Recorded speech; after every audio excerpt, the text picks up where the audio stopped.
দরবেশ বাবা পর্যন্ত দাড়ি কেটে হয়ে গেছে। শয়তান ওরে দেখে আর ভাবে, আল্লাহ তুমি আমারে শয়তান বানিয়েছো। এটা তো দেখতে শয়তানের মতো লাগছে এখন, এমনকি প্রশাসন পর্যন্ত ওরা চিনতে পারে না। তখন ওর যে বন্ধু ছিল ওটা আরেক শয়তান। যাই হোক, এই শয়তান নাকি বলে যে আমার একা নেবেন, মানে ওইটা আরেক শয়তান আছে। কে ওইটা? ওই দরবেশ। দরবেশ তো চেনা যায় না, শেষ পর্যন্ত নিয়ে গেছে দুইজনে। এখন একে ডিম খাচ্ছে উপরে নিচে বিভিন্ন জায়গায়। ডিমে জায়গা মতো দেওয়া দরকার। এরা মাটির নিচে আমারে নিয়ে যে নখ তোলে না, এই নখ তুলে নেয় যে সমস্ত জিনিস, যে এগুলো দেখাচ্ছিল যে এইগুলো দিয়ে আমরা নখ তুলি, আপনারা তুলবো। আমি একা মাটির নিচে ঘর, দুনিয়া কেউ জানে না কোথায় আছি। আর ওরা ওই শয়তানগুলো সব চারিদিকে 8-10 জন বসা।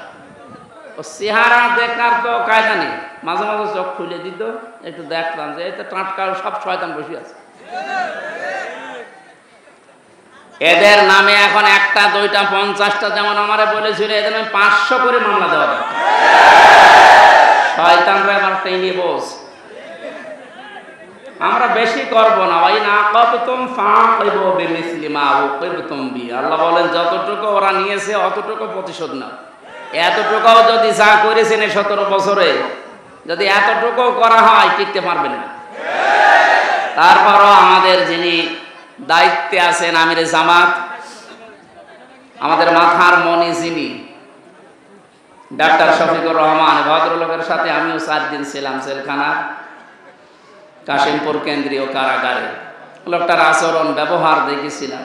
উনি যেহেতু ঘোষণা দিয়েছে যে না অন্যায় ভাবে না, যতটুকু যার জুলুম হয়েছিল অতটুকু নিয়ে বাকিটা মাফ করে দিতে, আমরা মাফ করে দেব, কিন্তু যা করেছিলেন ওটা করার পর।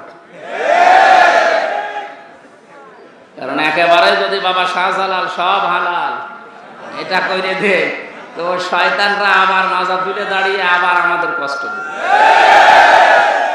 নূহ আলাইহিস সালাম দোয়া করেছিলেন একেবারে শেষে, আর যখন না পারলেন বললেন অকালা নূহুর রব্বি লা তাদার আলাল আরদি মিনাল কাফিরিনা দাজ্জারা। হে আল্লাহ, এদেরকে আর জমিনে তুমি দাঁড়াতে দিও না, এদের চিহ্ন পর্যন্ত আর রাখার দরকার নেই, এদের আন্ডা বাচ্চা পর্যন্ত যেন দুনিয়ায় না থাকে। ইন্নাকা ইন তাদারহুম ইয়াউদিল্লু ইবাদাকা ওয়ালা ইয়ালিদু ইল্লা ফাজিরান কাফারা।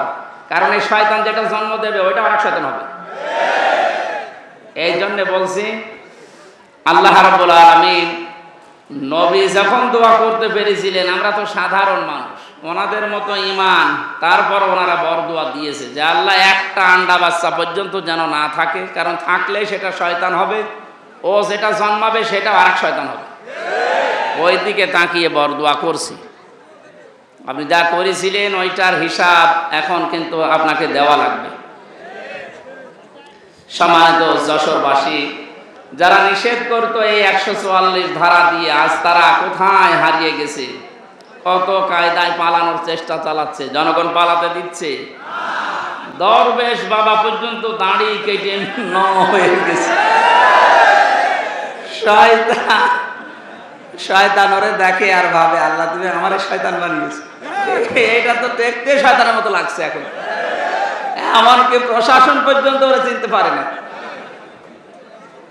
তখন ওর যে বন্ধু ছিল ওটা আরেক শয়তান।